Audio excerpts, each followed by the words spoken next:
Halo teman-temanku semuanya dimanapun kalian berada. Semoga teman-teman selalu dalam keadaan yang sehat dan selalu dimudahkan dalam mencari rezeki. Berjumpa kembali bersama channel Alur Cerita TV, channel yang berisikan tentang konten cerita romantis yang diberi latar belakang berupa video pemandangan alam. Pada kesempatan kali ini di hari Jumat tanggal 30 Agustus tahun 2024. Untuk kali ini saya masih melanjutkan kisahnya si Asep ya teman-teman, yang saat ini sudah sampai di episode ke-26. Sebelumnya saya ucapkan banyak-banyak terima kasih kepada teman-teman yang telah mengikuti cerita ini dari awal episode sampai saat ini. Dan seperti biasa, di sini nanti saya akan memberikan beberapa cuplikan alur ceritanya. Jika teman-teman merasa terganggu dengan adanya suara yang saya berikan, silahkan dikecilkan atau dimatikan tombol volumenya. Karena saya memberikan suara seperti ini memang sangat penting bagi konten seperti yang saya miliki ini. Jadi mohon untuk dimaklumi.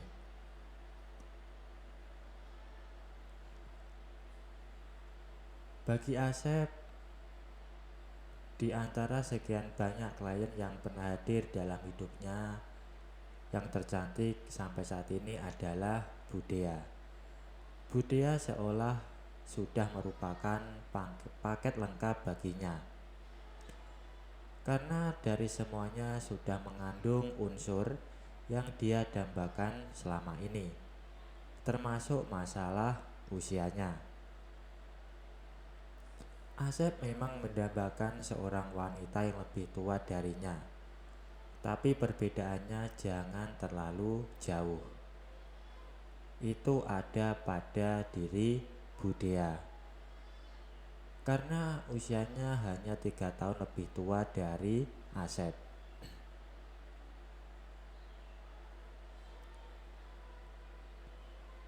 Karena itu Asep harus berhati-hati memperlakukannya. Dia seperti membawa kuning telur yang sudah dipisahkan dari putihnya. Harus hati-hati membawanya agar jangan pecah di jalan.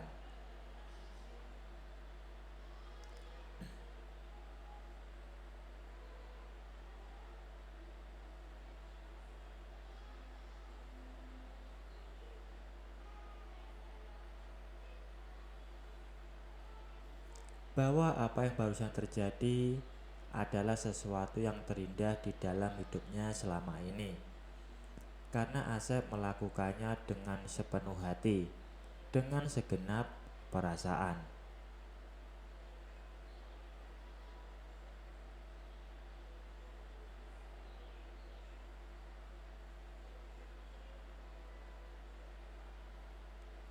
Besok malamnya, Sabtu malam, Asep membantunya lagi. Tetap batas-batas yang diinginkannya, tidak mau berlebihan. Cukup satu kali, tapi harus diusahakan agar bisa barengan. Minggu malam pun mereka melakukannya lagi, juga tetap mengikuti cara yang diinginkan oleh Bu Dea. Senin paginya Asep bersiap-siap untuk berangkat ke kota untuk membayar rumah Bulia yang selama ini jadi rumah kontrakannya. Pada saat itulah Budia meminta tolong pada Asep untuk menggeser tempat tidurnya yang super lebar itu. Tidak sulit melakukannya, karena kaki bed itu ada roda semuanya, sehingga tanpa mengeluarkan tenaga, Asep bisa menggeserkannya agak jauh sampai ke dinding satunya lagi. Ternyata di lantai yang tadi tertutup oleh bed itu, ada pintu kecil yang langsung dibuka oleh Budea.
Kemudian Asep pun pamitan kepada Budea. Seorang satpam dan 2 orang berseragam security membantu Asep untuk menyeberangkan mobilnya untuk menuju ke kotanya kembali. Asep harus secepatnya pulang ke rumah kontrakannya karena akan membayar rumah itu kepada Bulia. Dalam perjalanan menuju kotanya inilah Mami menghubunginya lewat handphone. Lalu setelah ngobrol beberapa saat, hubungan seluler itu ditutup. Asep pun melarikan lagi sedan hitamnya dalam kecepatan yang lumayan tinggi. Sebelum menuju rumah yang akan dia beli itu, Asep mampir dulu ke bank, di mana dia punya safety box.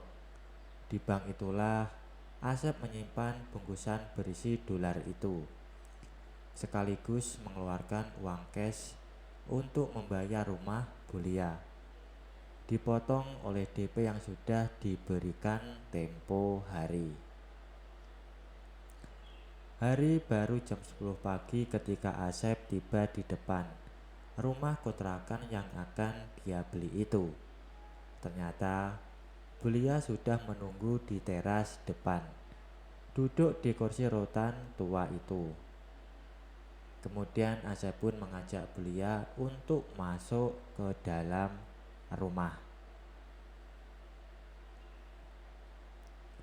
Setelah duduk, Asep pun mengeluarkan uang 80 juta untuk Bulia untuk membayar bank untuk mengambil sertifikat yang digadaikan oleh Bulia. Kemudian Bulia pun pamit ingin ke bank dulu untuk menebus sertifikat itu.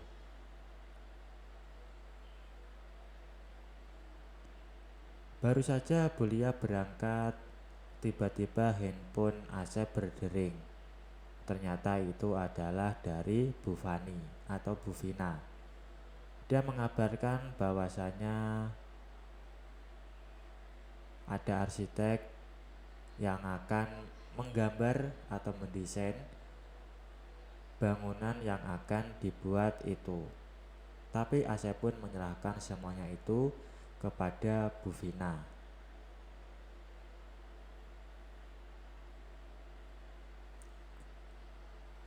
Setelah itu telepon pun ditutup oleh Asep.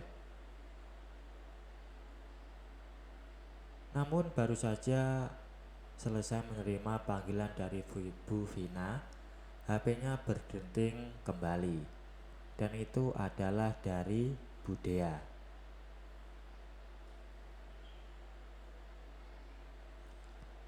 Rasanya Budea ini sudah benar-benar mencintai Asep, sehingga baru ditinggalin sebentar sudah merasa kehilangan. Lalu kalau Asep mengikuti irama cintanya, apakah kebebasannya akan hilang? Bukankah Asep masih membutuhkan waktu berbulan-bulan untuk menyelesaikan program Mami dengan klien-kliennya? Mungkin dibutuhkan waktu untuk memikirkan baik buruknya, memikirkan langkah selanjutnya jika Budea terlalu dalam mencintai Asep.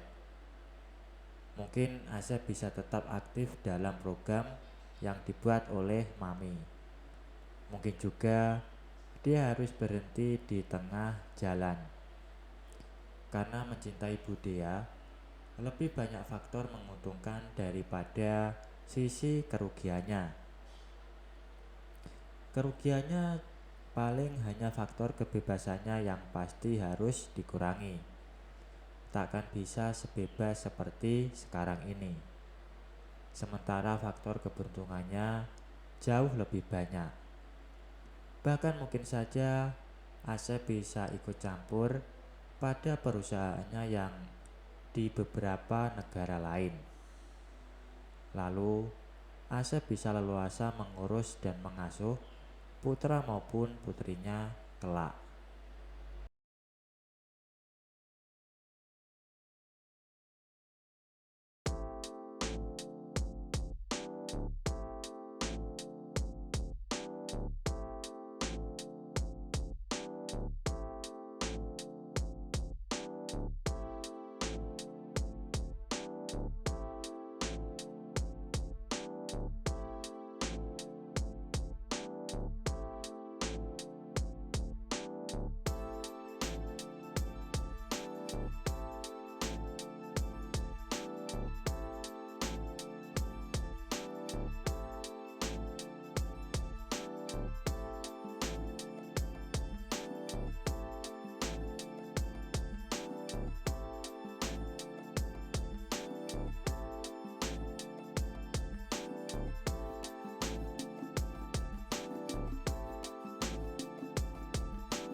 Meski ada kesempatan, Asep tak mau terlalu berlebihan dengan Bulia. Setelah dia 3 kali, Asep pun menyusulnya. Setelah mandi sebersih mungkin, Asep mengajak Bulia untuk ke notaris untuk menandatangani akte jual beli rumah dan tanahnya itu. Ketika hari mulai sore, Asep sudah kembali ke villa Budea.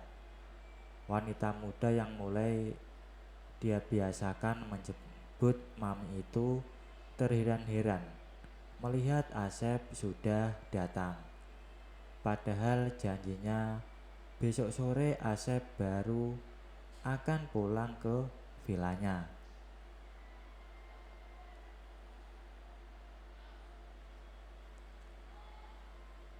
Kemudian mereka pun ngobrol di ruang keluarga. Budea ingin melihat pabrik garmen Asep tersebut. Kemudian mereka pun bersiap-siap untuk pergi ke pabrik garmen itu. Baik teman-teman, mungkin untuk cuplikan ceritanya saya akhiri sampai di sini ya. Kalau ada salah pengucapan maupun penulisan, saya minta maaf yang sebesar-besarnya. Semoga teman-teman dapat terhibur dengan cerita yang kali ini saya sajikan, dan nantikan kelanjutan ceritanya hanya di lain kesempatan. Saya ucapkan selamat beraktivitas ya, dan terima kasih.